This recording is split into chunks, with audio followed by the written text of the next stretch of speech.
what's going on today? Well, we've had a couple weeks of inefficiencies trying to finish up the framing and insulation and plumbing. But we got to the point where we can finally start putting up the interior wall boards. Not necessarily drywall, but just a thin, vinyl?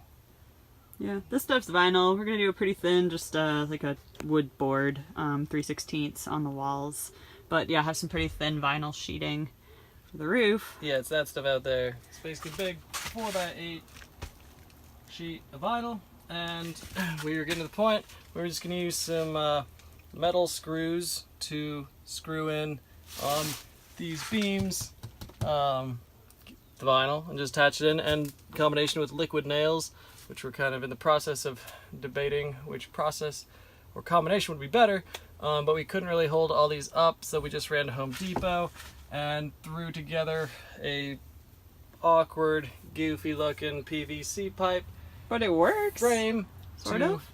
hold up the whole vinyl, so that we can, Get some screw it screws in. and Yeah. glue it. We haven't done anything with it yet, and then these blue lines are just chalked out lines just so all the screws line up on the roof.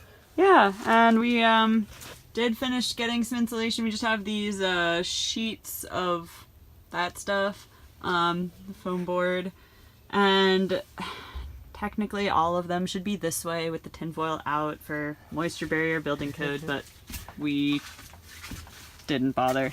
Yeah, we got the rest of the walls done. Well, mostly everything except where the plumbing's going. We got the insulation all set to go. So hopefully we're gonna get these roof boards up and then the wall boards up, and then it will be sort of looking like a house, which is pretty sweet. One day.